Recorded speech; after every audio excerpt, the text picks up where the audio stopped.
Neste vídeo eu quero tocar com vocês sobre a final da Copa do Brasil entre Flamengo e Corinthians, que vai acontecer no dia 12, né, do 10, ou seja, na outra semana, né?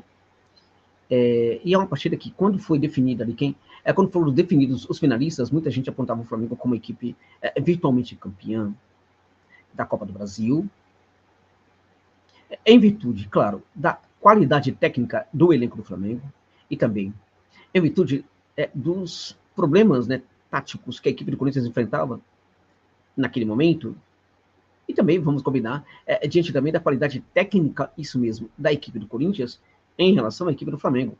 O Flamengo é muito melhor, tecnicamente, do que a equipe do Corinthians, tem um elenco muito melhor do que o elenco corintiano, tem um modelo mais estruturado ao longo dos últimos tempos, desses últimos tempos aí, mais recentes, né? Em relação também ao que acontece no Corinthians, né? Apesar de que a comissão técnica Aí a gente tem mais ou menos um empate nessa parada aí, né? Agora, desde quando foram anunciados os dois finalistas, de lá para cá, né? De lá para cá, a gente viu muitas coisas acontecendo, né? Nós vimos mudanças aí acontecendo. É isso? E o Corinthians já não é mais o mesmo. Vamos então falar deste assunto neste vídeo aqui. Contudo, antes disso, permita-me a gentileza, né? De falar que este vídeo tem um patrocínio da OneXBet, gente, que é uma casa de aposta mundialmente conhecida. É uma gigante mundial bookmaker que patrocina Liverpool, Barcelona e outras grandes equipes do futebol mundial e também competições ao longo do planeta, como a Série C aqui do futebol brasileiro. Mas não é somente por isso. Como é que eu vou te convencer, você que curte uma aposta esportiva, deixando claro, você que curte uma aposta esportiva, né? Como é que eu vou te convencer a ir para uma XBET, sem falar que trata-se de uma das casas de apostas menos burocrática do mundo, talvez a menos burocrática. Você ganhou um dinheirinho, você vai receber imediatamente, seja R$100, seja 1.000, 2, 3, 10, 20 mil reais, imediatamente, sem nenhuma questão burocrática. Além disso, não suspende mercados nos acréscimos dos jogos. Não é cadastrado. Use o link que está na descrição desse vídeo e também no comentário fixado. Cadastre-se lá. Depois volte aqui e pega o código promocional OneXJosa. Importante. Coloca lá. Para você dobrar o valor do seu primeiro depósito até o limite de $200, caso você queira. Mais sobretudo, aí falando em mim, né? Para você notificar para eles que vale a pena investir nesse canal. Ô Josa, eu já sou cadastrado usando o seu link. Neste caso, quando você for apostar, use e abuse de apostar usando a OneXBet, porque aí você também notifica que, pelo seu perfil de apostador, vale a pena investir nesse canal. E hoje tem um jogo importantíssimo. Finalizando a rodada, né? Primeira vai receber o Botafogo. Né? Já aproveita e faz ali a sua presença nesse jogo aí, que é um jogo muito importante também para a rodada. Tá bom, gente? Dando essa bolsa aí. Então, use o link que está na descrição desse vídeo também no comentário fixado, se cadastre lá, depois use o código promocional OneXJosa. Tá bom? Fechando parênteses. O Corinthians é uma equipe completamente diferente daquela equipe que foi derrotada pelo Flamengo na Neoquímica Arena pela Libertadores de América. Muito por causa daquele jogo, as pessoas têm uma noção do que é o Corinthians. Está errado, porque não é mais a mesma equipe. A equipe vem evoluindo. A equipe tem apresentado alguns ajustes defensivos claros, evidentes, e toda a melhora da equipe vem, sobretudo, dos ajustes defensivos. Quem é o cara desses ajustes defensivos? Quem é o maior responsável dentro de campo por esses ajustes defensivos? Evidentemente que o nome dele é Fausto Vera. O Fausto Vera é realmente... Para vocês terem ideia, o Fausto Vera, ele deu 102 passes nessa partida contra o Cuiabá. Ele errou 4 errados. 4 passos errados. É um dos grandes líderes de desarme no futebol brasileiro hoje. Desarma sem parar. É um jogador que, desde quando estreia pelo Corinthians, tem 95 bolas, gente, recuperadas, segundo o SofaScore, 47 desarmes, né, e que acerta quase 90% dos passes. É impressionante isso. É impressionante. Parece que nasceu para jogar no Corinthians. Parece que nasceu ali no terrão. Ex-terrão, né? Ali no Corinthians. Foi uma das maiores contratações de estrangeiros, pelo menos até o momento, nos últimos 2, 3 anos aqui no futebol brasileiro. Pelo menos até o momento é o que ele significa no futebol brasileiro. Foi um dos grandes achados do Corinthians aqui no futebol da América do Sul. É o que eu falo, a América do Sul é mercado de oportunidade. Por isso que tem que buscar os jogadores certos, porque existem. Também não é um mercado que só tem jogador bom. Para aqueles que falam, você só fala que na América do Sul tem jogadores bons, não, tem jogadores horrorosos também. Mas tem os bons. A questão é fugir dessa politicagem com empresários e localizar os bons jogadores, como é o caso do Fausto Vera. E aí acontece, ele começa a facilitar todos os processos que depois acabam se enriquecendo ali, um pouco mais à frente, com o Renato Augusto. Deixando claro que o Duqueiroz também melhora. E uma pulguinha começa ali a visitar a orelha do técnico Vitor Pereira. É Maicon ou Duqueiroz, porque o Fausto Vera não sai dessa equipe. Neste momento, com todo o respeito ao Renato Augusto, é o Fausto Vera, gente, e mais 10. É incrível um negócio desse, mas é verdade. O José Cássio é o Fausto Vera e mais 10, gente. Neste momento, é isso. Ele potencializa o jogo, inclusive, melhora muito o jogo do Duqueiroz.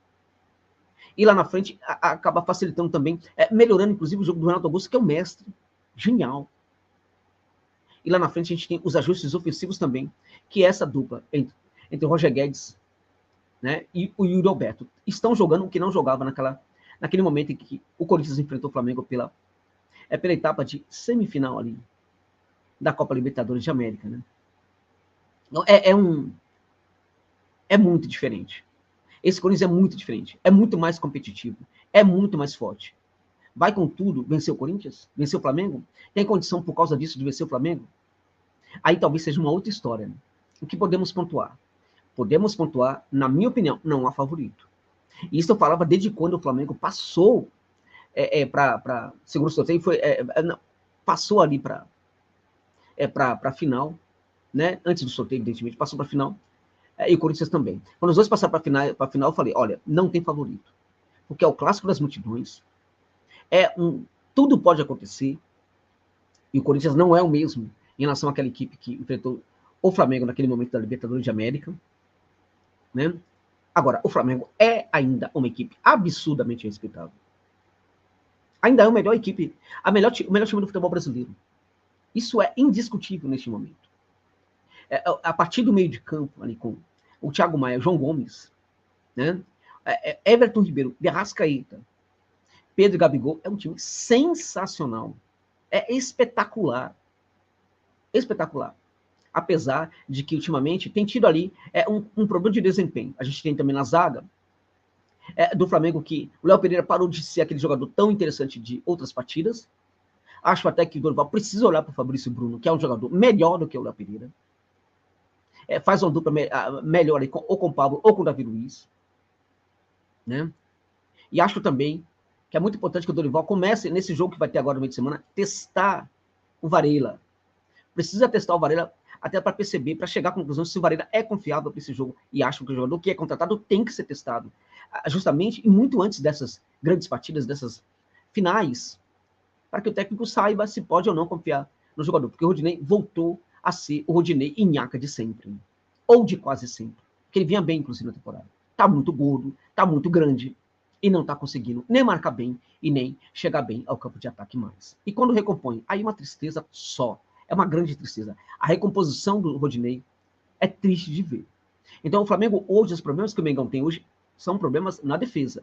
No setor direito, tá bem ali, bem fragilizado, até pela presença do Rodinei.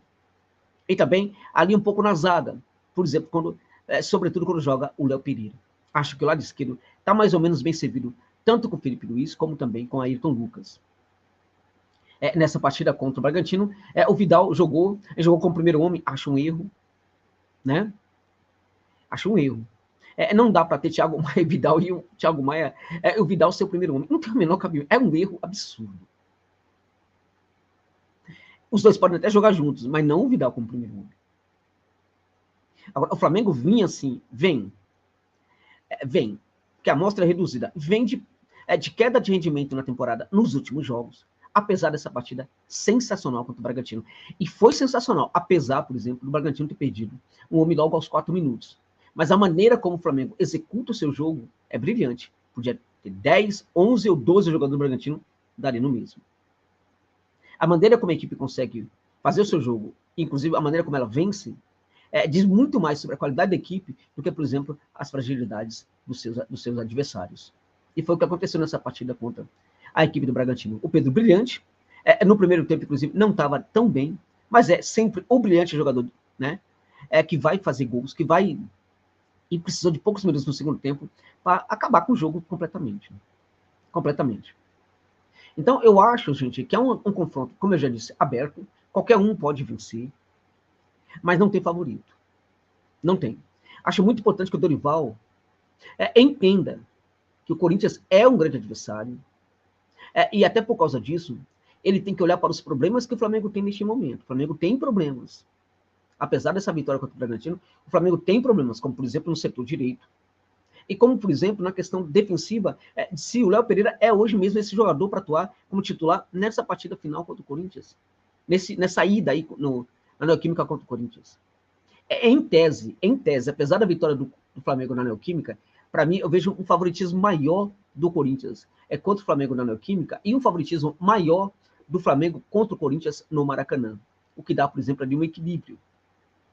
Agora, se o Flamengo pede, por exemplo, um 2-0, pode ser um Deus nos acuda, porque, embora o Flamengo tenha mostrado contra o Bragantino uma ótima capacidade de furar bloqueios defensivos, e vai ter um desafio importante contra o Internacional aí, que pode também mostrar a evolução da equipe nesse sentido, né? E o Flamengo precisa apresentar mais variações, o Dorival precisa, assim, trabalhar um pouco mais essas variações ali no terço final.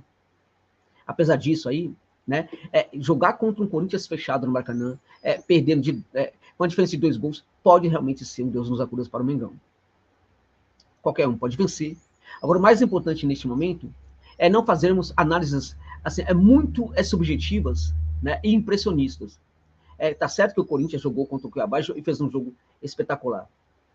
Tá certo que o Flamengo ganhou de goleada do Bragantino, mas foi com 10 homens. De fato, também fez um jogo espetacular.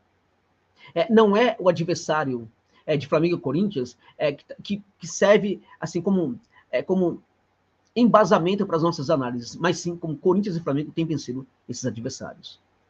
As duas equipes hoje chegam aí em momentos ali importantes. O Flamengo tentou se reconectar com o fino do seu jogo, na minha opinião, porque perdeu um pouco isso, apesar do jogo contra o Bragantino, e o Corinthians no momento de crescimento. A questão é se esse crescimento do Corinthians é suficiente para que o Timão consiga desbancar. Talvez essa que seja a melhor equipe hoje do futebol da América Latina. É isso.